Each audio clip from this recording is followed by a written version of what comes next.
হাজিরিন, হযরত ইমাম মাহদী দুনিয়াতে আসবেন। 40 বছর বয়সে আল্লাহ রাব্বুল আলামিন এক রজনীতে তার কলবের মধ্যে আল্লাহ সমস্ত বিদ্যা ঢুকিয়ে দিবেন।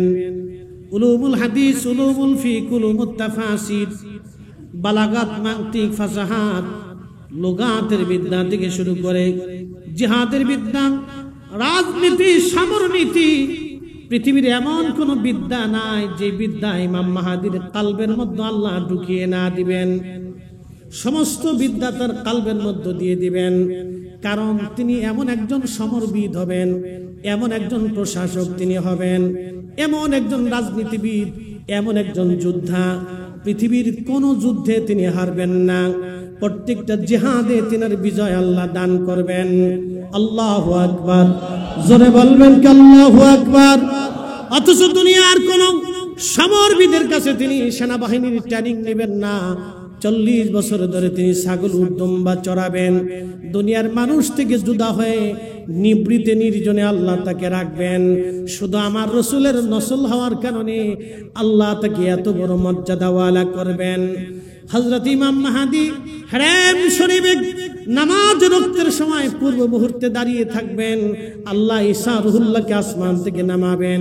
বর্তমান সিরিয়ার ফিলিস্তিন, যেটাকে শাম বলা হয়, বর্তমান ফিলিস্তিন, লেবানন, জর্দান, লিবিয়া এবং সিরিয়া থেকে শুরু করে মিশরের এক বিরাট অংশ মিলেছিল শাম। এই অঞ্চলকে শাম বলা হতো। এই শামের মূল বিজনেস সেন্টার ছিল বর্তমান গাজা। আগে নাম ছিল আসকালান। এই জায়গাটাই ছিল হযরতে সুলাইমান আলাইহিস সালামের বিরাট বড় রাজদরবার। তিনি এত সুন্দর রাজদরবার বানিয়েছিলেন।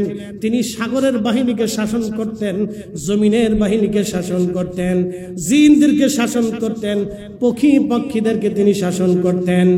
বিরাট বড় রাজদরবার ছিল তিনার, বিরাট বড় একটা তখ্ত ছিল তিনার। এই তখ্তের মধ্যে চড়ে সুলাইমান আলাইহিস সালাম সারা পৃথিবী ঘুরে ঘুরে ঘুরে ঘুরে আসতেন। বাতাসকে ওনার নিয়ন্ত্রণাধীন করে দিয়েছিলেন আমার আল্লাহ। পাখি বাহিনী ছিল, জিন বাহিনী ছিল, মানব বাহিনী ছিল। তাম পৃথিবীর প্রত্যেকটা ইঞ্চি জমিনের বাদশাহী আল্লাহ তাকে দিয়েছিলেন। এমনকি জিন জাতির বাদশাহী আল্লাহ তারে দিয়েছিলেন। এত বড় বাদশাহী আল্লাহ তারে দিয়েছিলেন। এই ফিলিস্তিনের বাইতুল আকসা, বর্তমানে গাজা, এটা নাম ছিল আসকালান। এই জায়গাটা ছিল সুলাইমান আলাইহিস সালামের রাজধানী। এই অঞ্চল পৃথিবীর আদি থেকে যুদ্ধ বিধ্বস্ত। বহু যুদ্ধ এই জমিনে হয়েছে। লক্ষ লক্ষ কোটি কোটি মানব সন্তান এই জমিনে জীবন দিয়েছে, রক্ত দিয়েছে। আজও যারা রক্ত ঝরাইতেছে, মনে রাখবেন ওই ইহুদিদের অস্তিত্ব ওই জমিনে থাকবে না। এখানে মুসলমানরাই বিজয় লাভ করবে। আল্লাহু আকবার। ইব্রাহিম দুয়ার ভিতরে বলতেন, ইয়া রাব্বি, আমার নসলে, আমার বংশে আপনি আখিরি নবী পাঠাবেন, আমার বংশে আখিরি নবী দিবেন। কারণ ইব্রাহিম জানতেন উনার নসলে যদি আখিরি নবী যায়, ওনার নসল সম্মানিত হবে। ইব্রাহিমের জন্য আমার রসুল সম্মানিত হন নাই, আমার রসুলের কারণে ইব্রাহিম আলাইহিস সালামের নসল সম্মানিত হয়েছে। যার কারণে দুরুদের মধ্যে আবার নবীজি ইব্রাহিম আলাইহিস সালামের নাম বসিয়ে দিয়ে গেছেন। যদি রসুল না বসাইতেন, পৃথিবীর কোনো আলেমের কলিজায় সাহস ছিল না ওই দুরুদের ভিতরে কোন নবীর নাম বসাই দেওয়ার জন্য।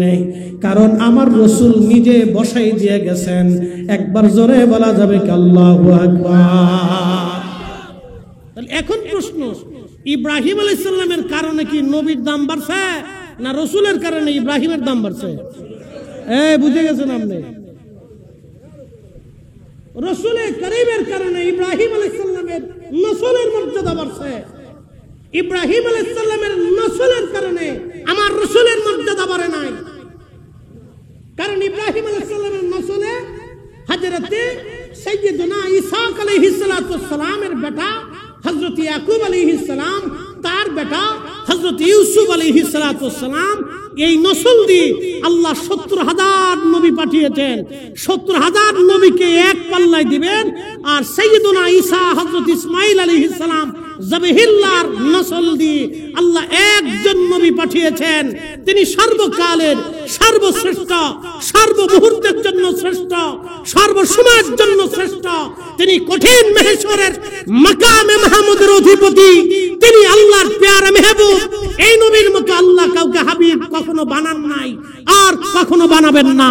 তিনি এমন একজন নবী যার সুপারিশে বেহেশতের ভিতরে বেহেশতীদের মর্তবা মর্যাদাকে আল্লাহ আরো বুলন্দ করে বেহেশতের উচ্চ আসনে বান্দাকে আসীন করবে রাসূলের সিগনেচার সুপারিশের কারণে। তিনি সেই নবী যার এক নসলে সাইয়েদুনা ইব্রাহিম আলাইহিস সালামের নসল আল্লাহ সম্মানিত করেছেন। একসাথে বলা যাবে আল্লাহু আকবার। বলেন রাসূলের শান বোঝানোর জন্য কি বেশি দলিলের দরকার? একটু তো বুঝলেই হয়ে যায়, বেশি দলিল লাগে না। এই জন্য কবি বলতেছেন শরফুল মাকিনা অশরফুল মাকান, শরফুল মাকানে অশরফুল মাকিন। কিছু জায়গার কারণে মানুষের দাম বাড়ে, কিছু মানুষের কারণে জায়গার দাম বাড়ে। এই আমার দিকে তাকান, অ্যাটেনশন। আমাদের এক ভাই তিনি বক্তব্যে বলেছেন যে রসুলকে দেখলে জাহান্নাম হারাম হবে, জান্নাতে চলে যাবে, এমন কোনো ডকুমেন্টস আমাদের কাছে নাই। উনি বলতে পারেন, কারণ বলার স্বাধীনতা তো আছে। কি কথা ঠিক না? বলার স্বাধীনতা আছে, উনি বলতে পারেন। ওনার বলার স্বাধীনতা আমার এই ভাইয়ের আছে, বলতে পারে। কিন্তু এখন আপনাদেরকে প্রশ্ন করি, শুধু বুঝলে জবাব দিবেন। হযরত আবু বকর সিদ্দিক রাদিয়াল্লাহু আনহুর দাম শুধু কি নামাজে, রোজা, জিকিরে, ফিকিরে, না রাসূলের সোহবতের কারণে? সহজভাবে বুঝবেন, বেশি কঠিন কিছু না। সাহাবায়ে কেরামের মর্যাদা, তারা সাহাবী, আসহাবুন নবী, তারা রাসূলের সাহাবী, নবীর সাথী, নবীর সঙ্গী। কেন? নবীকে দেখার কারণে, রসুলকে সহযোগিতা করার কারণে, রসুলের দর্শে বসার কারণে, নবীর খেদমত করার কারণে, নবীর কাছ থেকে শিক্ষা দীক্ষা নেওয়ার কারণে আল্লাহ তাদেরকে এত দাম দিলেন, এত দাম দিলেন আল্লাহ, যে আল্লাহ তার জবানের ভাষায় বললেন রাদিয়াল্লাহু আনহু ওয়ারাদু আন। আমি আল্লাহ তাদের উপরে খুশি, তারা আমি আল্লাহর উপরে খুশি। সব সাহাবীর উপরে আল্লাহ নিজে খুশি হয়ে গেলেন। একসাথে বলা যাবে আল্লাহু আকবার। কারণ কি? নবীর কারণে। জোরে বলেন, কার কারণে? না না, জোরে বলেন, জোরে বলেন। আরে রাসূলের কারণে যদি সাহাবীরা জান্নাতের সার্টিফিকেট পায়, তো নবী দেখলে ঈমান থাকলে জান্নাতে যাবে না, এই মর্মে হাদিস নেই। আপনার হাদিস লাগবে কি? আপনার হাদিসের দরকার কি? আপনি কোরআন থেকে বুঝতে পারেন না, আপনি বিবেক থেকে বুঝতে পারেন না, আপনার হাদিস লাগবে কারণ কি?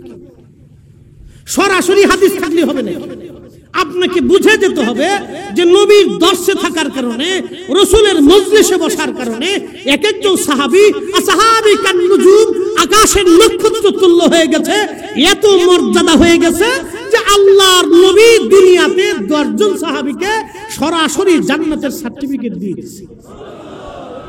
আর জোরে বলেন আল্লাহু আকবার। আচ্ছা, ফাতেমা নাম কি? ফাতেমা, তার লকব কি? সাইয়্যিদাতুন নিসাই আহলিল জান্নাহ, রাওয়াহুল বুখারী। তিনি সমস্ত মহিলার জান্নাতের সাইয়্যিদিনী, সরদারিনী। আচ্ছা বলেন তো, তাকে এই মর্যাদা আল্লাহ কেন দিলেন? আল্লাহর রাসূলের মহব্বত এবং নবীর বেটি হওয়ার কারণে। কি কথা ঠিক কিনা? আচ্ছা, ফাতেমা দিয়ে কি নবী, না নবী দিয়ে ফাতেমা? জোরে বলেন। নবী দিয়ে ফাতেমা, ফাতেমা দিয়ে নবী না। আল হাসান ওয়াল হুসাইন সাইয়্যিদা শাবাবি আহলিল জান্নাহ। হাসান আর হুসাইন দুইজন জান্নাতের যুবকদের সাইয়্যিদ, শিরোতাজ। বলেন, হাসান হুসাইন দিয়ে নবী, না নবী দিয়ে হাসান হুসাইন? বুঝে গেছেন আপনি। রাসূলের কারণে হাসান হুসাইনের দাম বাড়ছে, নবীর কারণে আহলে বাইতের দাম বাড়ছে। আহলে বাইতের কারণে রাসূলের দাম বাড়ে নাই, নবীর কারণে আহলে বাইতের নবীর ইজ্জত বেড়েছে। রাসূলের সোহবতে থাকার জন্য সাহাবায়ে কেরামের ইজ্জত সর্বকালের জন্য সর্বশ্রেষ্ঠত্ব হয়েছে। আরে ইমামুল আযম আবু হানিফা 40 বছর এশার রুজুতে ফজর পড়েছেন, তার তারপরেও রাসূলের একজন আদনা সাহাবীর জুতা মুবারকের ওজন সমান হন নাই। কারণ যদিও 40 বছর ইবাদত করেছেন, আল্লাহর নবী দেখার কারণে সাহাবীদের এই মর্যাদা যদি হয়ে থাকে, রাসূলের সহবতে বসার কারণে সাহাবীদের এই মর্যাদা যদি হয়ে থাকে, তাহলে রাসূল দেখার কারণে একজন সাহাবী আল্লাহর জান্নাতে যাবে, নবী দেখার কারণে উম্মত বেহেশতে চলে যাবে। তা বলে ঠিক না? যদি উম্মতের ঈমান থাকে, আর সব উম্মতের নবী দেখা দেয় না, আঞ্জুটি গাঞ্জুটি হিরোইনসি বেদাতি শিরিকি বাটপারি সিটারি ঘুষখোর সুদখোর আকাম্মে উকাম্মে আজারে বাজারে এই উম্মতরে আল্লাহর নবী দেখা দেয় না। এই উম্মতকে নবী দেখা দেয় না, রাসূল সবার সাথে দেখা দেয়। আল্লাহর নবী বেছে বেছে বেছে বেছে উম্মতের সাথে দেখা দেয়। অতএব যে দেখবে সে ধন্য। সহিহ বুখারীতে আল্লাহ রাসূল বলেন, মান রাআনি ফিল মানাম, স্বপ্নে যদি আমাকে দেখো, ফাকাদ রাআল হক, সত্যই দেখছো। আমি নবী আসছি, ছবি আসি নাই, আমি রাসূল তোমার সাথে নিজে দেখা দিয়েছি। একসাথে বলবেন আল্লাহু আকবার। না না, আরো জোরে জোরে জোরে জোরে জোরে। এই সূত্র বুঝে গেছে?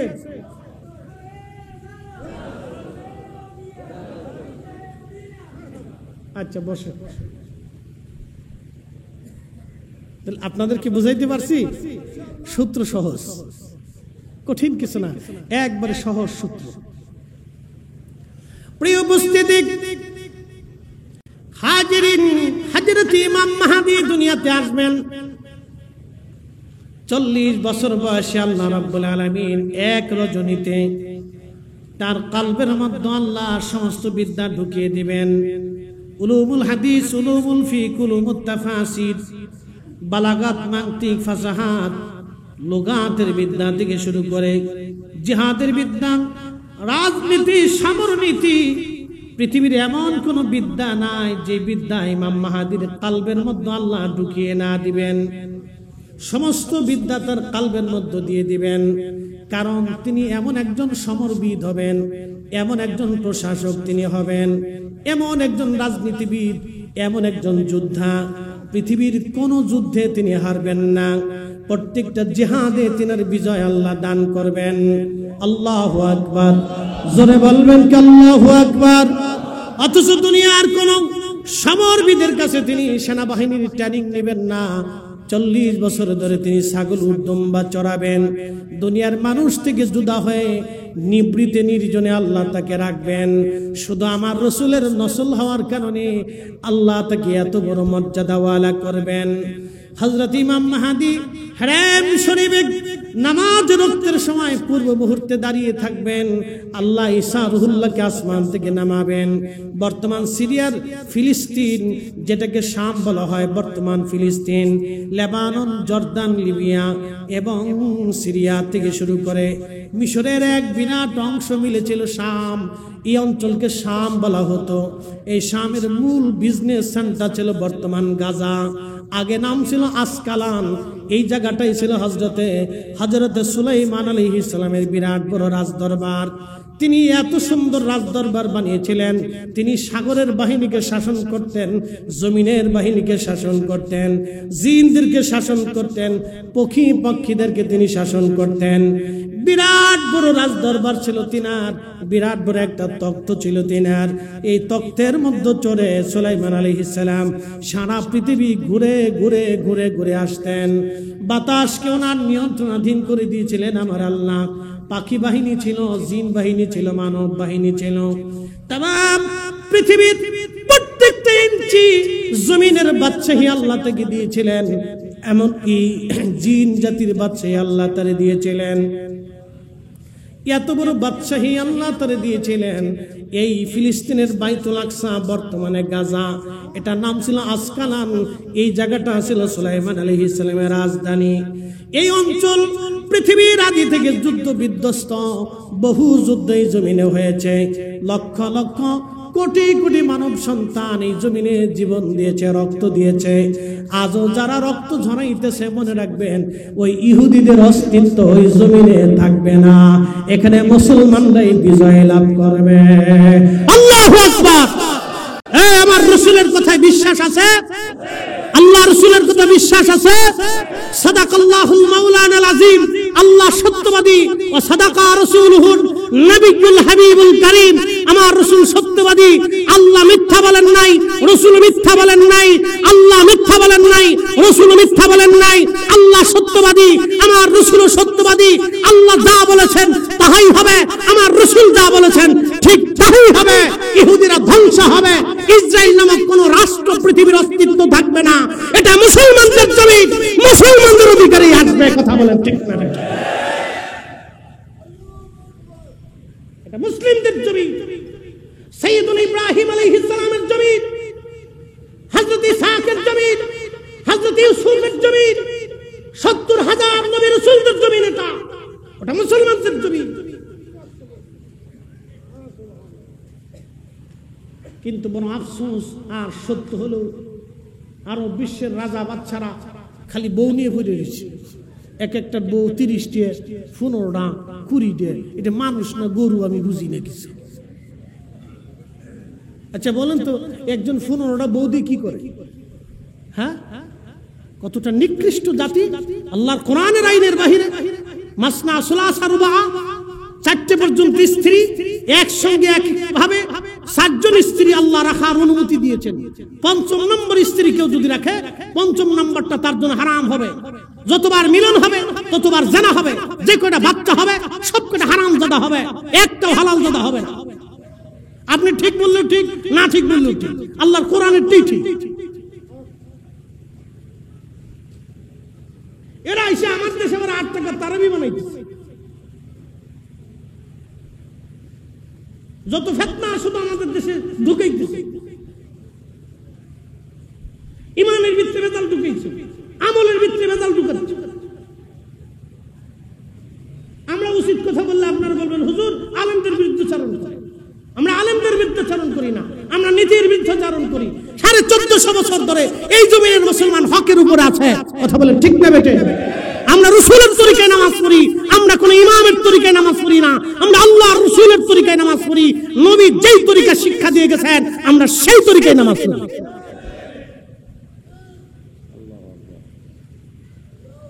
আমরা বললে বলবেন যে আপনারা কি বেশি বুঝেন? সৌদি আরবের হুজুরা বেশি বুঝে না? সৌদি আরবের হুজুর হলে বেশি বুঝে নাকি?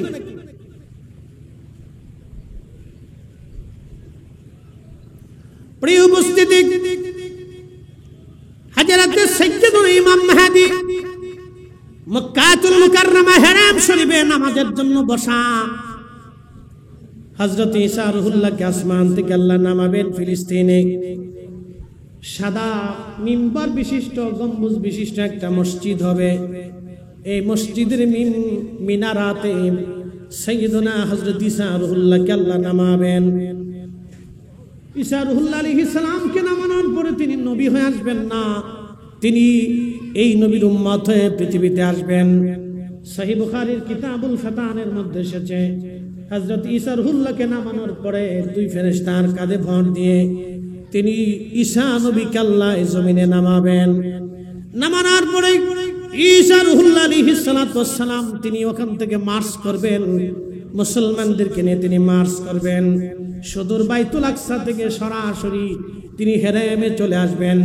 ইমাম মাহদী আলাইহিস সালাম হেরেমে ওনার জন্য অপেক্ষা করতে থাকবে। মুসলমানদেরকে নিয়ে উনি সরাসরি ইমাম মাহদী আলাইহিস সালামের কাছে আসবেন। নামাজের সময় হয়ে যাবে, একামত চলতে থাকবে। ইমাম মাহদী ডাক দিয়ে বলবেন, হুজুর আপনি আজ হেরেমে নামাজ পড়ান। হযরত ঈসা রুহুল্লাহ আলাইহিস সালাম বলবেন, মাহদী আমি এই উম্মতের ইমাম হওয়ার জন্য আসি নাই, আমি এই উম্মতের পিছনে নামাজ পড়ার জন্য আমি এসেছি। একবার জোরে বলা যাবে কি আল্লাহু আকবার? হাত উঁচু করে বলেন আল্লাহু আকবার, আর জোরে বলেন আল্লাহু আকবার। এই উম্মতের এত দাম হলে তো উম্মতের নবীর দাম কত হতে পারে? এ পাগলা বয়, আপনি একটু চিন্তা করেন তো, এই উম্মতের দাম কত? মসজিদে জুতা চুরি করে, কি কথা কন না কেন? জোরে বলেন, এই উম্মত মসজিদের জুতা চুরি করে, তাই ঠিক। আপনি আপনার বোনকে রাত্রিবেলা একটু ছেড়ে দেন তো, সন্ধ্যার সময় একা একা যান। আপনার ভাষা দিয়ে আমি বলতে পারবো না যে আমাদের দেশে কি পরিমাণে হায়ানার জন্ম হয়েছে, কি পরিমাণে হায়ানা, আমার যুবক শ্রেণী কি পরিমাণে হায়ানা আপনি কল্পনাও করতে পারবেন না। কি পরিমাণে হায়ানা, শিয়াল, কুত্তাকেও পর্যন্ত এরা হার মানিয়ে ফেলছে। আপনার শুনলে দেখলে লজ্জা করবে যে যুব শ্রেণী কি পরিমাণে হায়ানা হয়েছে। আপনি ছেড়ে দেন আপনার বোনকে, আপনার মেয়েকে ছেড়ে দেন, রাস্তায় যান, এখান থেকে চট্টগ্রাম এখন ছেড়ে দেন, যে বলেন যে তুমি চট্টগ্রামে একা একা যাও, আপনার শরীর শিহরে যাবে, শরীর থেকে ঘাম বের হতে থাকবে যে আমার মেয়েটা ঠিক মতো পৌঁছাইছে কিনা। আমরা সে জাতি, অথচ আমরা মুসলিম, অথচ আমরা মুসলিম। খেলাফতের জামানাতে, হযরত ওমরের জামানাতে, আবু বকরের জামানাতে, উসমানের জামানাতে, আলীর জামানাতে, ইমাম হাসানের জামানাতে, হযরত ওমর ইবনে আব্দুল আজিজের জামানাতে আরে নারীর দিকে হাত বাড়ানো তো দূরের কথা, কল্পনা পর্যন্ত যুবকরা করার সাহস পাইতো না, কারণ ইসলামী শাসন ব্যবস্থা এরকম ছিল। কথা বলেন ঠিক না বেঠিক? এইজন্য আল্লাহ রাসূল বলেন তোমরা আমার সুন্নাত মানবে, ফাআলাইকুম বিসুন্নতি ওয়া সুন্নাতিল খুলাফাইর রাশিদিনাল মাহদিয়িন। শুধু আমার টাইম মানবে না, আমার পরে খুলাফায়ে রাশিদিনের আদর্শকে মেনে চলবে।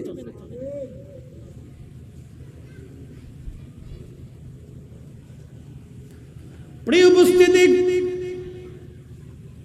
হযরতে আল্লাহর নবী ডাক দিয়ে বললেন, সাহাবীরা আমি যেইভাবে খোদার জমিনে খোদার দিন আমি কায়েম করেছি, ইসলামী জীবন ব্যবস্থা যেইভাবে প্রতিষ্ঠিত করেছি, আমার মাহদী তামাম দুনিয়াতে, আমার মাহদী তামাম পৃথিবীতে এইভাবে খোদার দিন সে প্রতিষ্ঠিত করবে। পৃথিবীর এমন কোন ইঞ্চি মাটি থাকবে না যে ইঞ্চি মাটির মধ্যে আমার মাহদী খোদার দিন প্রতিষ্ঠিত না করবে। একবার জোরে বলা যাবে কে সুবহানাল্লাহ।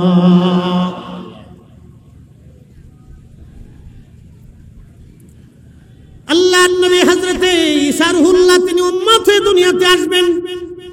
মাহদীকে বলবেন, হুজুর আমি এই উম্মতের পিছনে নামাজের জন্য আসছি, আজকে আমি নামাজ পড়াবো না, আপনি নামাজ পড়াবেন, আপনার পিছনে আমি আজ ইক্তেদা করব। হযরত ঈসা আলাইহিস সালাম নামাজ পড়বেন। নামাজ শেষ হয়ে যাওয়ার পরে তিনি ওখান থেকে সরাসরি মদিনাতুল মুনাওয়ারার দিকে রওনা দিবেন। হেরেম থেকে আরাক হেরেমের দিকে রওনা করবেন। বাইতুল্লাহ থেকে মসজিদে নববীর দিকে রওনা করবেন। মসজিদে নববীতে তিনি সরাসরি আল্লাহর হাবিবের রওজা মুবারকের সামনে যে দাঁড়াইয়া আল্লাহর নবীকে সর্বপ্রথম উনি সালাম দিবেন। মুস্তাদরিক হাকিম লিসহিহাইনে ইমাম হাকিম বিশুদ্ধ সনদে হাদিস লিখতেছেন, ইমাম যাহাবী আত-তালখিসের মধ্যে হাদিসকে সহিহ বলেছেন। আল্লাহর নবী বলতেছেন, হযরতে মাহদী হযরত ঈসা রুহুল্লাহ তিনি মক্কাতুল মুকাররমা থেকে সরাসরি আমার রওজা মুবারকে আসবে, আমার রওজার পাশে দাঁড়ায় ঈসা সালাম দিবে, আর আমি নবী তার সালামের জবাব দিয়ে দেব। চিৎকার করে বলেন আল্লাহু আকবার। তাহলে বলেন রাসূল আছে না নাই? আগামীতেও আছে না নাই? রওজা থেকে সালামের উত্তর দেয় কিনা? উম্মত চিনে কিনা? উম্মত দেখে কিনা? আগামীতেও দিবে কিনা? ঈসা নবীর সালামের জবাব দিবে কিনা? এজন্য আমরা বলি হায়াতুন নবী, হায়াতুন নবী, হায়াতুন নবী, হায়াতুন নবী। যে মানলে মানুক, না মানলে না মানুক, সেটা তার বিষয়। আমরা মানি হায়াতুন নবী। কথা বলেন ঠিক কিনা? কত ক্লিয়ার না? ভেজাল আছে? আমি পরিষ্কার মাপ পছন্দ করি, পরিষ্কার কথা বলি। শোনেন, আমাদেরকে কিছু গভীরতা বুঝতে হয়। শুধু ইসলামের বাহ্যিক রূপটাকে আমরা, দিকটাকে আমরা শুধু ব্যাখ্যা করব না। আমাদের ইসলামের ভিতরে কিছু আভ্যন্তরীণ বিষয় আছে, কি গভীরতা আছে, এগুলো আমাদেরকে উপলব্ধি করতে হয়। যেমন আমি আপনাদেরকে বুঝাই, এখানে আমরা পৃথিবীতে 3 ধরনের চিকিৎসা পদ্ধতি আছে। একটা হচ্ছে অ্যালোপ্যাথিক, আর একটা হচ্ছে হোমিওপ্যাথিক, আর একটা হচ্ছে কবিরাজি। আছে না? সারা ওয়ার্ল্ডই আছে। একটা হচ্ছে অ্যালোপ্যাথিক, একটা হোমিওপ্যাথিক, আর একটা হচ্ছে কবিরাজি।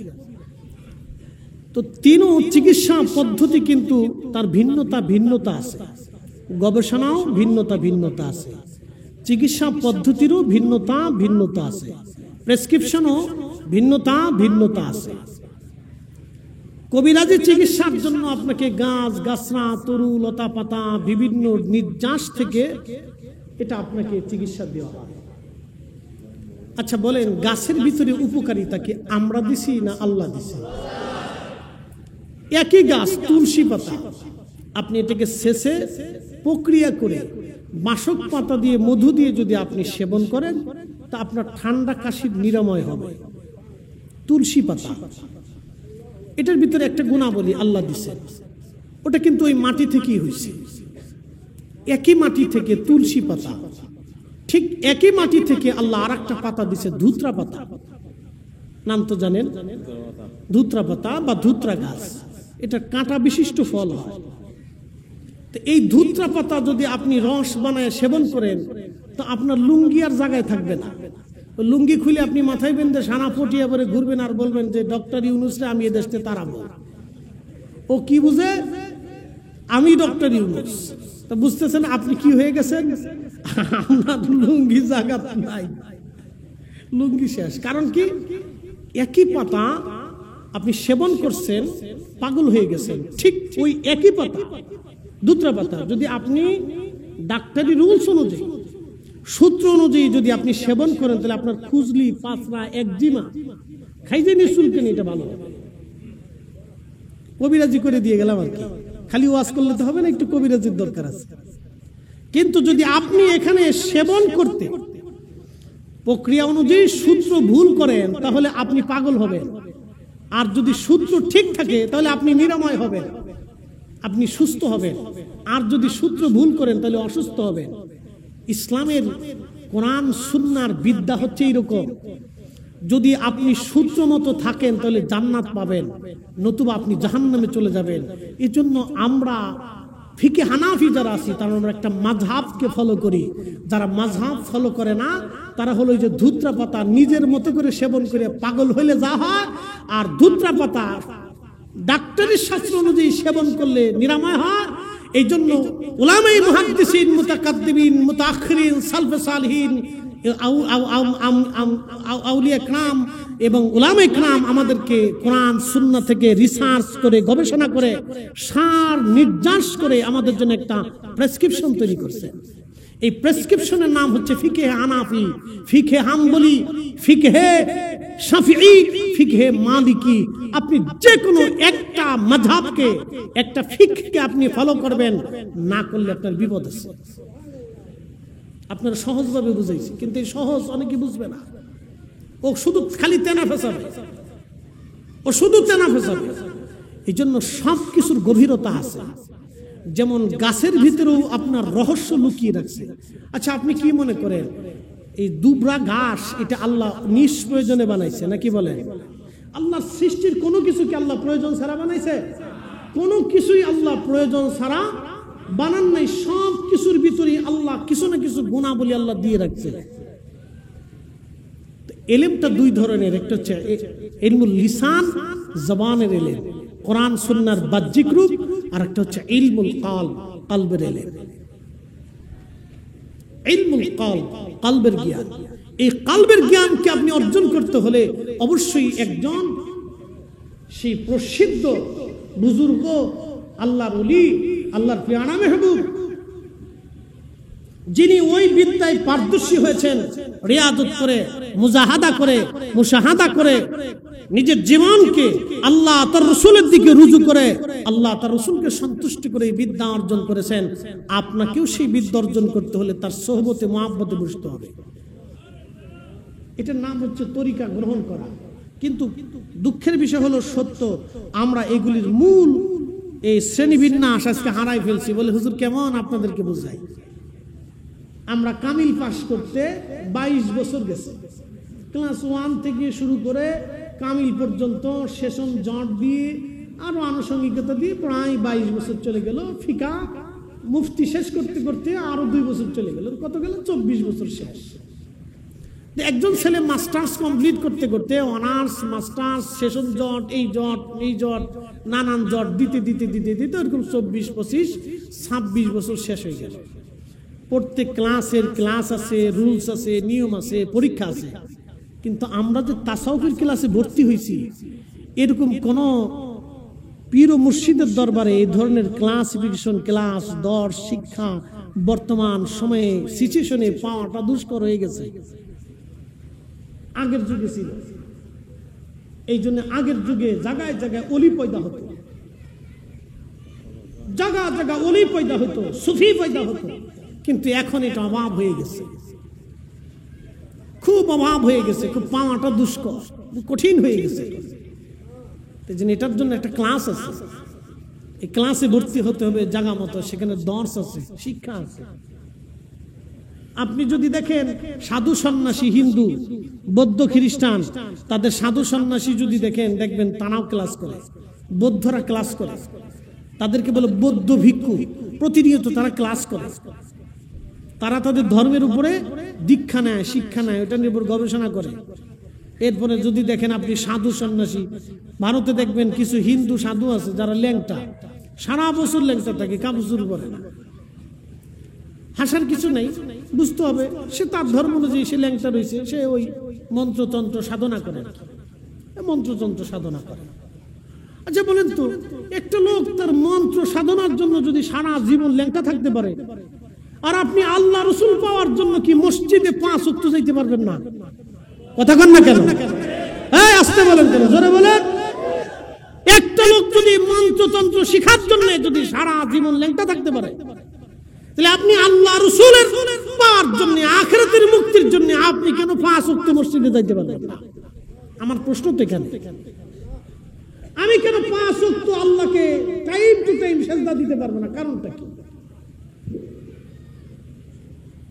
এই জন্য ফিরে আসেন আল্লাহর দিকে, ফিরে আসতে হবে আল্লাহ রসুলের দিকে। যদি আমরা ফিরে আসতে পারি, তাহলে আল্লাহর পক্ষ থেকে আমাদের জন্য একটা সুসংবাদ আছে। একসাথে বলেন তো আল্লাহু আকবার। আল্লাহু আকবার ওয়া লিল্লাহিল হামদু। বিসমিল্লাহির রাহমানির রাহিম।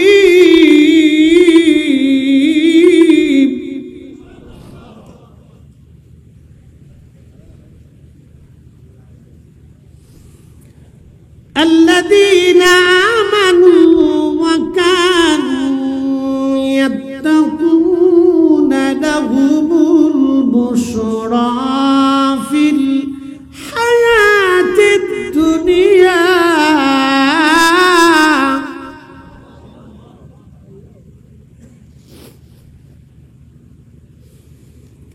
নবীর উম্মত আপনি আমাকে বানান। আমার রব আমার আল্লাহ বলেন, মুসা তা হবে না, শুধু মুসা নবী না রে, এমন কোন নবী নাই যে নবী এই নবীর উম্মত হওয়ার বাসনা না করেছিল। হযরত ঈসা রুহুল্লাহ মস্ত বড় পাথরের পাহাড়ের পাশ দিয়ে তিনি হেঁটে হেঁটে যান।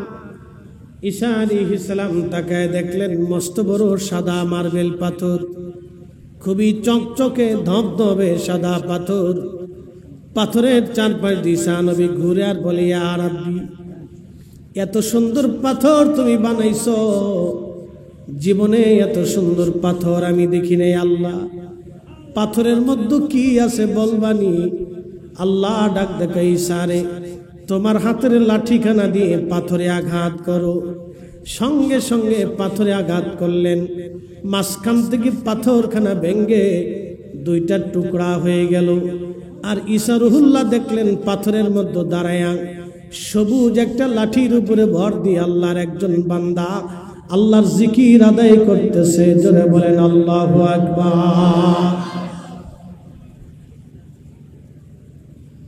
আপনার কাছে আশ্চর্য মনে হবে যে পাথরের ভিতরে মানুষ কিভাবে জিকির করে। এটা অবান্তর গল্প মনে হবে। এটা মায়ের পেটের ভিতরে বাচ্চা কিভাবে নড়ে,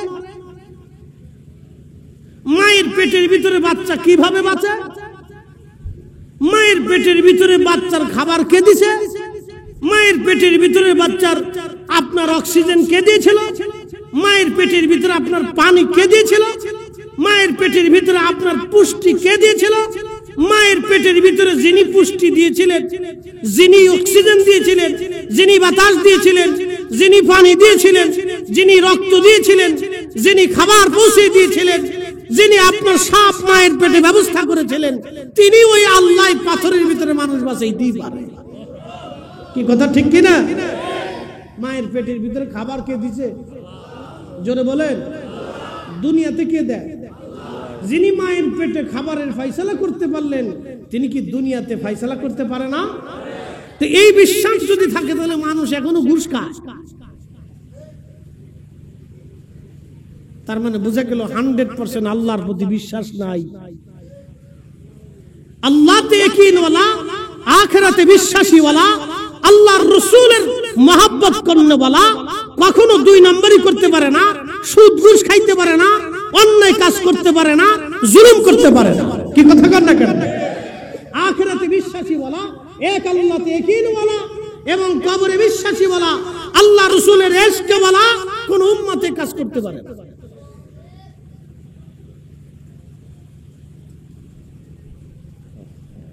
প্রিয় উপস্থিতি, হাজিরিন, ঈসা নবী ডাক দিয়ে বলতেছে, রাব্বি, পাথরের ভিতরে আল্লাহর বান্দা। ঈসা নবী ডাক দিয়ে বলতেছে, হে আল্লাহর বান্দা, পাথরের ভিতরে কত বছর ধরে তুমি আল্লাহর এখানে জিকির করো? বলে, নবী গো, 1 আর 2 বছর না, 400 বছর ধরে এই পাথরের মধ্যে আমি আল্লাহ জিকির করি।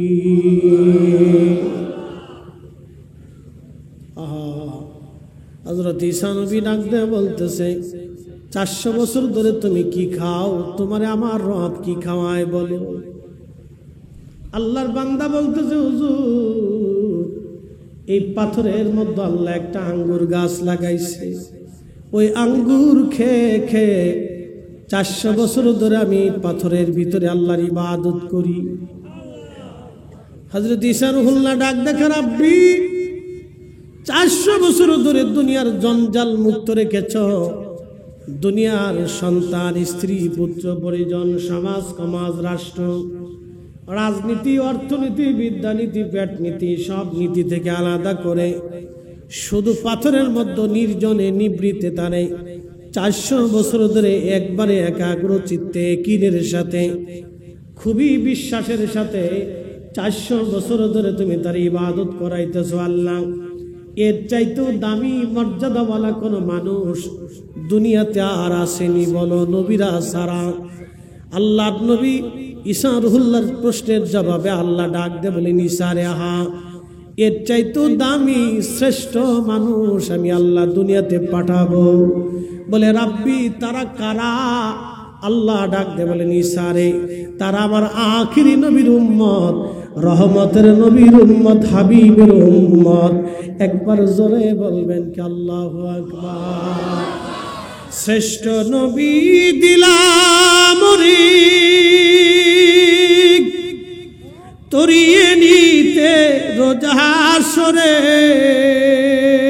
ঠিক কিনা? শ্রেষ্ঠ নবী দিলাম তরিয়ে নিতে রোজা হাসরে, পথ না ভুলি তাই তো দিলে পাক কুরআনের বাণী খুদা, তোমার মেঘের বাণী।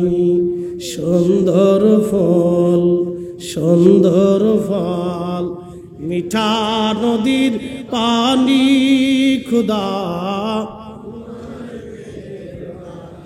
আহা খুদা, তোমার মেঘের বাণী। তুমি কতই দিলে রতন, ভাই বাড়াদার, পুত্র স্বজন, ক্ষুদা পেলে অন্ন যুগাও মানি চাই না মানি খোদা তোমার মেহেরবানি সুন্দর ফল মিঠা নদীর পানি খোদা তোমার মেহেরবানি সালাতুল্লাহ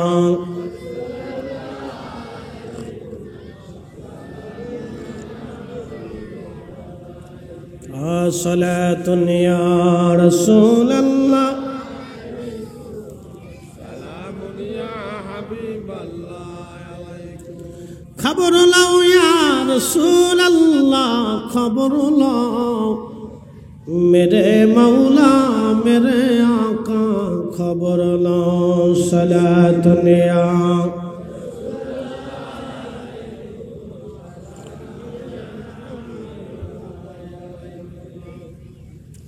আমি ভুটান গেলাম। ভুটান তো ভুটানের ইন্ডিয়ার জলপাইগুড়ি জেলার একটা এলাকার নাম আছে জয়গা। হ্যাঁ, জলপাইগুড়ি জেলার জয়গাতে মাহফিল। তো মাহফিল শেষ করে এখানে ভুটানের বর্ডার আছে। তা আমাকে মুসল্লিরা নিয়ে গেল যে হুজুর চলেন একটু ভুটান ঘুরে আসে। বলি ঠিক আছে চলেন। ইন্ডিয়ান পাসপোর্ট দিয়ে তখন ইন্ডিয়ান ভিসা দিয়ে ভুটান ঢোকা যেত। এখন কি আছে জানি না, বেশ অনেক আগে 7-8 বছর আগে। তো ভুটানের একটা বৌদ্ধ মন্দির আছে, জাতীয় বৌদ্ধ মন্দির। আমাদের যেমন জাতীয় মসজিদ বাইতুল মোকাররম, ওদের জাতীয় মন্দির আছে। পাহাড়ের সাইডে পাহাড় কেটে, পাথরের পাহাড় কেটে খুব সুন্দর করে ওরা মন্দির নির্মাণ করছে। এটা তাদের ধর্মের বিশ্বাস। কোন ধর্ম নিয়ে কটাক্ষ করা আমাকে আল্লাহ ইখতিয়ার দেয় নাই। এই জন্য কোনো ধর্ম নিয়ে আমি কটাক্ষ করি না। এটা ওনার বিশ্বাস, উনি আল্লাহর কাছে জবাব দিবেন। তবে আমারটা সত্য, এটা আমি নির্ভুলভাবেই জানি। কথা ঠিক কিনা? ইসলাম সত্য, কোনো সন্দেহ? একসাথে বলেন, কোনো সন্দেহ? প্রত্যেক ধর্মে একাধিক খোদার অস্তিত্ব আছে। আবার বলি, প্রত্যেক ধর্মে একাধিক খোদার অস্তিত্ব আছে।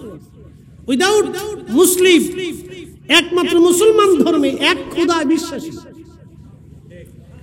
লা ইলাহা, জোরে বলে লা ইলাহা। আমরা শুধু এক আল্লাহতে বিশ্বাসী। পৃথিবীর সমস্ত ধর্মে একাধিক খোদায় তারা বিশ্বাসী। যেমন সনাতন ধর্মে যারা আছে, আমাদের দেশে যারা হিন্দু বলে আমরা চিনি, তাদের বিশ্বাস হচ্ছে বিদ্যার দেবতা আছে, খাবারের দেবতা আছে, সূর্যের দেবতা আছে, মাছের দেবতা আছে, গাছের, এরকম তাদের 33 কোটি দেবতার একটা অস্তিত্ব তারা বিশ্বাস করে থাকে। কিন্তু আমাদের বিশ্বাস, আমাদের রব কয়জন? একসাথে বলেন কয়জন? এক আল্লাহতে যে বিশ্বাসী সে অন্যায় করতে পারে। কথা বলেন। এইবার ঠিক বলবেন না আমি জানি, এবার ঠিক খুব কম হবে, কারণ এবার আওয়াজটা একটু দুর্বল হয়ে যাবে। এক আল্লাহতে যিনি বিশ্বাসী সে কখনো জুলুম করতে পারে না। এক আল্লাহতে যে বিশ্বাসী তার অহংকার থাকতে পারে না, কারণ অহংকার একমাত্র আল্লাহ। অহংকার একমাত্র কার? এক আল্লাহতে যে বিশ্বাসী সে ক্ষমতা পাওয়ার পরে দাম্ভিক হতে পারে না, কারণ ক্ষমতার মালিক আল্লাহ। জোরে বলেন, ক্ষমতার মালিক। আমি আপনাদেরকে বুঝাইতেছি, এক আল্লাহতে যে বিশ্বাসী সে ক্ষমতা পাওয়ার পরে দাম্ভিক হতে পারে না। সে ক্ষমতা আসার পরে সে দাম্ভিক হতে পারে না, কারণ সে এক আল্লাহতে বিশ্বাসী। তার জানা উচিত আমি সকালে বাদশা আছি, বিকেলে নাও থাকতে পারি, কারণ ফয়সালা ওখান থেকে আসে, আর সে মহল্লা থেকে আসে, আমাদের কোনো ফয়সালা নাই।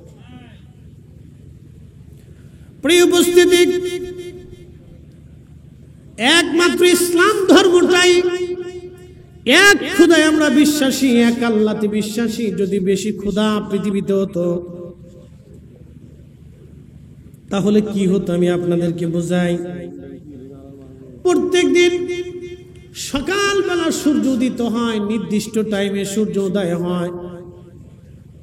আবহাওয়া অধিদপ্তর আপনাকে বলে দিবে কালকে সূর্য উদয় হবে সকাল 5:45 সূর্য উদয় হবে। আবার শীতকাল, গরমকালের সূর্য উদয়ের ভিন্নতা হবে। শীতে রাত বড় হয়ে যায়, গ্রীষ্মকালে রাত ছোট হয়ে যায়, দিন বড় হয়ে যায়, শীতকালে দিন ছোট হয়ে যায়, রাত বড় হয়। সূর্য উদয় হবে, সূর্য নির্দিষ্ট টাইমে উদয় হয়, 1 ঘন্টা পরেও হবে না, 1 ঘন্টা আগেও হবে না। যদি ক্ষুধা 2 জন হতো তাহলে একজন সূর্যের ক্ষুধা, একজন আলোর ক্ষুধা, আর একজন রাতের ক্ষুধা, একজন দিনের ক্ষুধা আর একজন রাতের ক্ষুধা। 2 ক্ষুধা কিলিকিলি করত, মারামারি করত। এক ক্ষুধাই বলতো সূর্য 10 মিনিট পরে উঠাবো, আর এক ক্ষুধাই বলবো না আমার 10 মিনিট আগে সূর্য লাগবে। 2 ক্ষুধা মারামারি করে শেষ হয়ে যাইতো, রাশিয়ার ইউক্রেনের যুদ্ধ করা লাগতো না, ঠিক কিনা? 2 ক্ষুধাই শেষ। বান্দার আর যুদ্ধের দরকার ছিল না, খোদাই খোদাই যুদ্ধ করে শেষ হয়ে যেত। কারণ সবাই যার যার পাওয়ার দেখানোর চেষ্টা করতো। যেমন আমাদের দেশে রাজনীতিবিদরা যার যার রাজনৈতিক দলের পাওয়ার দেখাইতে চায়, ডান পয়েন্ট মনে কিছু নিয়ে না, সবাই চায় আমি খালি শক্তি দেখাবো। আমার কত জনবল আছে, লোক আছে, এটা সেটা, আগর ডিম বাগর ডিম, বহুত কিছু আর কি। সবাই চায় আমি শক্তি দেখাবো। পৃথিবীতে যত দেশ আছে সবাই চায় শক্তি দেখাবো।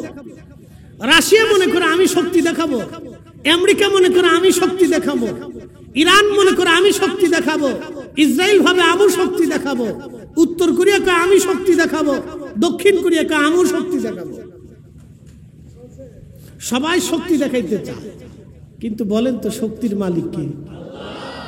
একসাথে বলবেন কে? উনি শক্তির মালিক। উনি শক্তিমান ফেরাউনকে চুবিয়ে মারছিল, উনি শক্তিমান নমরুদকে জুতা দিয়ে পিটিয়ে মারছিল, উনি শক্তিমান কারুনকে মাটির নিচে ধসিয়ে দিয়েছিল, উনি শক্তিমান চেঙ্গিস খানের কবর পৃথিবীতে নিশ্চিহ্ন করে দিয়েছিল, উনি শক্তিমান হালাকু খানকে পৃথিবী থেকে বিদায় করে দিয়েছিল, উনি শক্তিমান পৃথিবীর বড় বড় সাম্রাজ্যকে নিশ্চিহ্ন করে দিয়েছেন। উনি একই শক্তিমান, তিনি সেই মহান মালিক যার শক্তির রাজত্ব এখনো টিকে আছে, তখনও ছিল, আগামীতেও টিকবে। তিনি এমন একজন রাসূলকে আমাদের মাঝে পাঠিয়েছেন, তিনি সেই রাসূল, কিয়ামত পর্যন্ত এই রাসূলের দামান, এই নবীর পতাকা, এই রাসূলের আদর্শ, এই রাসূলের শিক্ষা, এই নবীর দীক্ষা কিয়ামত পর্যন্ত জমিনে থাকবে। কথা বলেন ঠিক না বেঠিক? আর সবারটা নিশ্চিহ্ন হবে, কিন্তু ওনারটা টিকে থাকবে।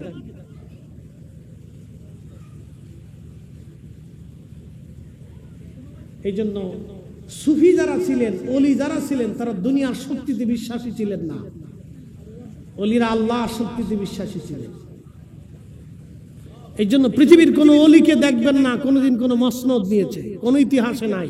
যদি দেখাইতে পারেন তো হাতে চুরি পড়বে। পৃথিবীর কোন ওলি কোনোদিনও কোনো মসনদ নেন নাই, কোনোদিন কোনো মসনদে বসেন নাই, কোন ওলি বসেন নাই।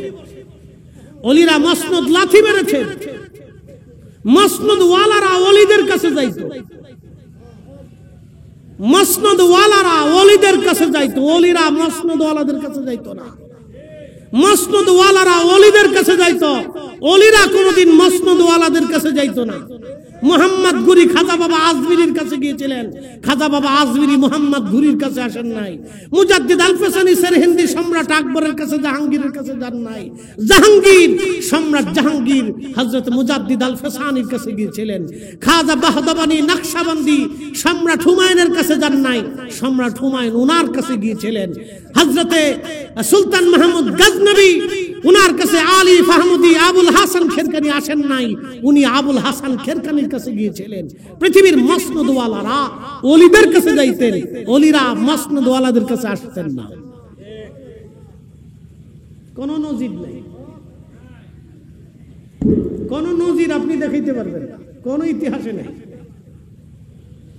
ইমাম আজম, ইমাম আবু হানিফা, ইমাম শাফিঈ, ইমাম মালিক, ইমাম হাম্বলি, পৃথিবীর বড় বড় আইম্মে کرام, উলামে کرام, ফুদালে کرام, বড় বড় মুহাদ্দিসে کرام কোনদিন মসনদের কাছে যান নাই।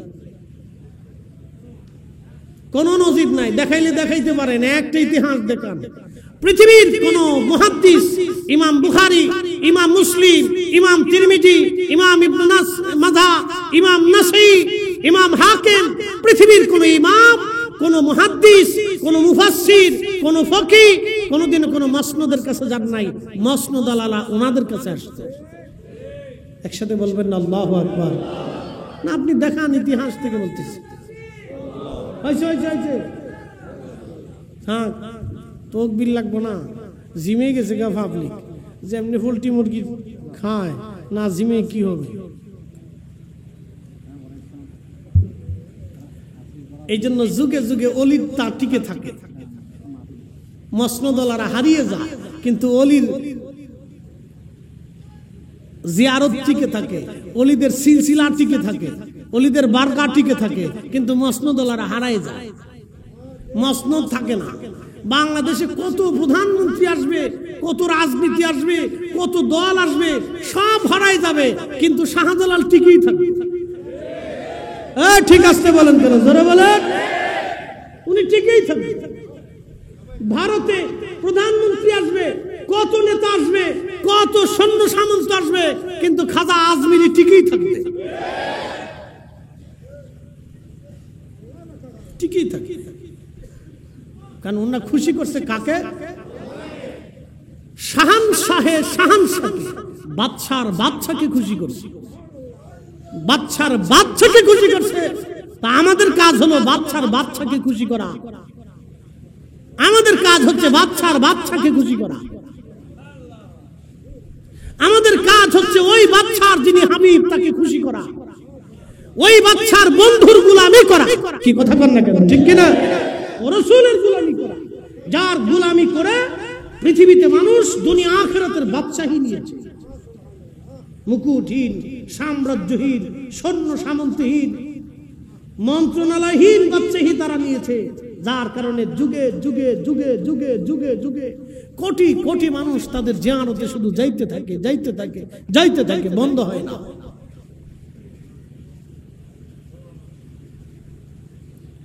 প্রিয় উপস্থিতি, হাজিরিন, হযরত ঈসা নবী ডাক দিয়ে বলতেছে, আল্লাহর বান্দা কত বছর ধরে তুমি পাথরের মধ্যে আছো? বলে 400 বছর ধরে পাথরের মধ্যে আছি। কি খাও? বলে আঙ্গুর খেয়ে বাঁচায় রাখছে আল্লাহ। ঈসা নবী বললেন, ইয়া রাব্বি, এর চাইতে দামি মানুষ দুনিয়াতে আসেনি? আল্লাহ বলেন, হ্যাঁ, এর চাইতে দামি মানুষ আমি দুনিয়াতে বানাবো। বলে তারা কারা? বলে তারা আখিরি নবীর উম্মত। সুবহানাল্লাহ, কি বাড়ি যায়। হযরত ঈসা নবী বলেন, ইয়া রাব, ওই উম্মতকে এত মর্যাদা তুমি কেন দিবা? কোন কারণে দিবা? কি জন্য দিবা? কখন দিবা? কেমনে দিবা? আল্লাহ বলেন, ঈসা রে, আমার আখিরি নবীর ভিতরে, উম্মতের ভিতরে আমি এমন কিছু কিছু বিশেষ বিশেষ সময় দিব, রজনী দিব, দিন দিব, মুহূর্ত দিব, যে মুহূর্তগুলি তোমার আমার এই বান্দা 400 বছর ধরে এই পাথরের ভিতরে ইবাদত করেছে। 400 বছর ধরে ইবাদত করার যে পরিমাণ নেকি আমার আখিরি নবীর উম্মতের ভিতরে এমন বিশেষ বিশেষ সময় রজনী থাকবে, যা এই 400 বছরের চাইতেও বেশি পরিমাণে দামি হয়ে যাবে। একবার জোরে বলা যাবে আল্লাহু আকবার। যেমন বরাতের রাত, একদল তো বেদাত বানাই ফেলছে। আপনাদেরকে বলি, ওই লেতা খাতা ছাতা আতা মাতা ফাতা এইগুলো আজাইরে ফাজাইরে বাজাইরে মৌলবী বেদাত বললে ওইগুলি আমাদের মানার টাইম নাই। লাইলাতুল বারাত চলবে, কি কথা কন না কেন? লাইলাতুল বারাত চলবে, কদরের রাত চলবে, এই যে আপনার জুমার রজনী চলবে, 2 ঈদের রাত চলবে, এগুলি মর্যাদাপূর্ণ রাত।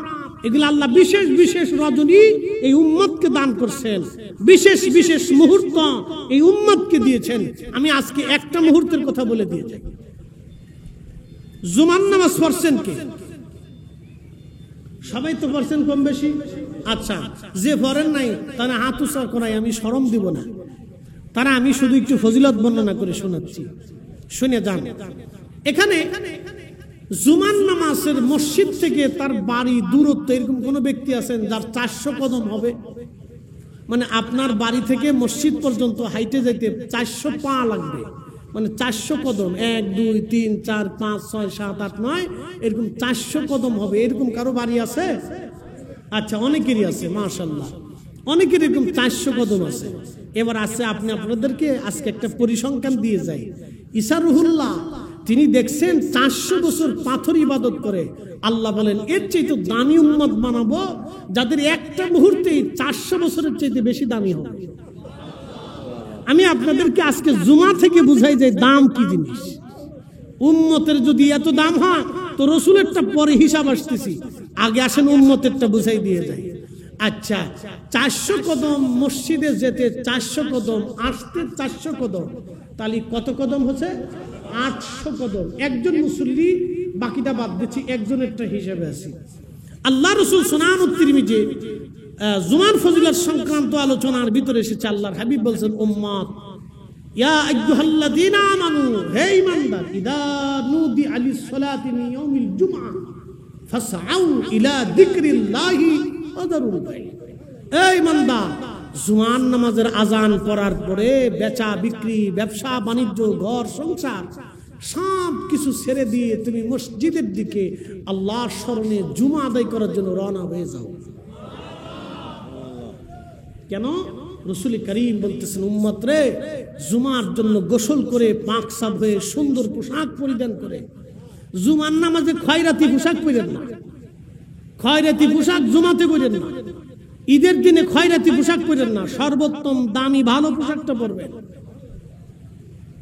আল্লাহ যদি সামর্থ্য দিয়ে থাকে তো দামিটা পরবেন, আর সামর্থ্য না দিলে যা আছে ওটা পরিষ্কার করে পরিচ্ছন্ন করে আতর গোলাপ লাগাইয়া সুন্দর করে খুব সুন্দরতার সাথে মসজিদে যাবেন, খয়রাতি সিস্টেমে যাবেন না।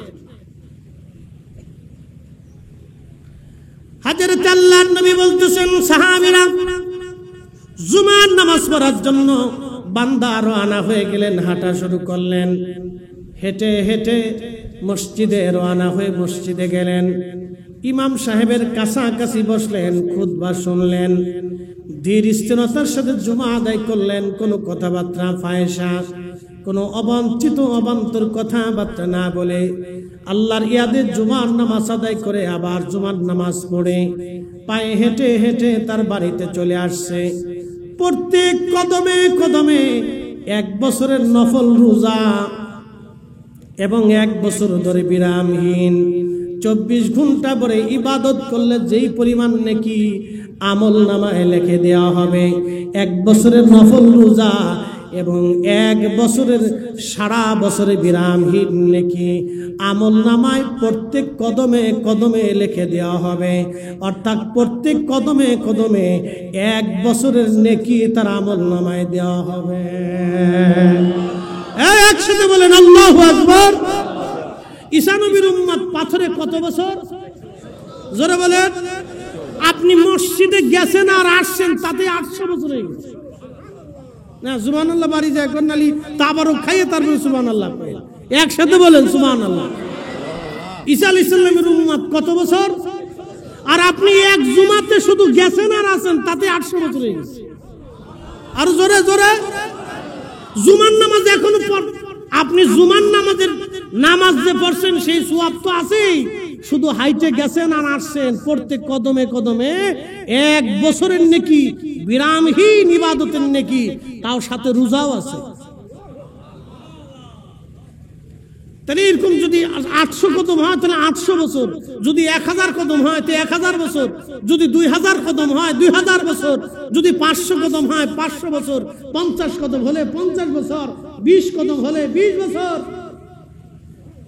এক জুমাতেই যদি উম্মতের এত ফজিলত হতে পারে তাহলে বাকি ফজিলতগুলি এখনো পড়ে রয়েছে।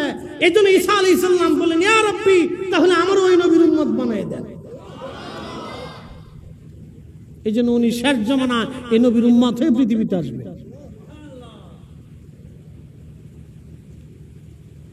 কারণ বাকিটা চিন্তা করে, উম্মতের যদি এই ফজিলত হয় তো উম্মতের নবীর কত ফজিলত।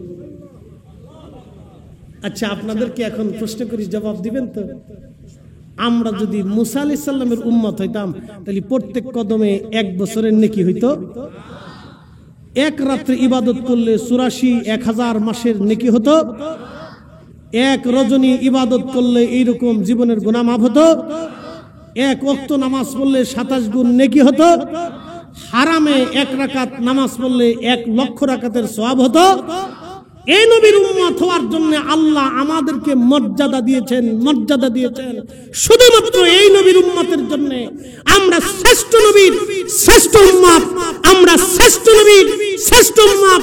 এজন্য সর্বকালের জন্য আমাদের রাসূল শ্রেষ্ঠ। কথা বলেন ঠিক না? এজন্য নতুন করে দলিল দিয়ে তো আপনারা বোঝানোর দরকার নাই। আপনারই এত ঝালাই ফলাই করে বুখারী শরীফের দলিল টেনে, ও সিয়াসিত্তার দলিল এনে, অমুক তাফসীরের দলিল এনে, অমুক ইমামের বক্তব্য এনে আপনাকে দলিল দিতে হবে। কারণ কি আপনি বুঝেন না? আপনারই এত বুঝাইতে হবে। কারণটা কি? অঙ্কের ক্লাসের মতো teacher square plus B square দিয়ে খালি বুঝাচ্ছে আপনারে। সারাদিন এত বুঝাইতে হবে কেন? অল্পতেই তো বোঝা যায়। আল্লাহ আমাদেরকে সম্মান দিয়েছেন, এই মর্যাদা দিয়েছেন। এই জন্য কোন এক কবি তিনি লিখেছিলেন, শরফুল মাকিনা ও শরফুল মাকান, শরফুল মাকানে ও শরফুল মাকিন। কিছু জায়গার কারণে মানুষের দাম বাড়ে, কিছু মানুষের কারণে জায়গার দাম বেড়ে যায়। আমাদের রাসূলের কারণে আমাদের দাম বাড়ছে। কথা কোন ঠিক কিনা? আচ্ছা, এখন আসেন,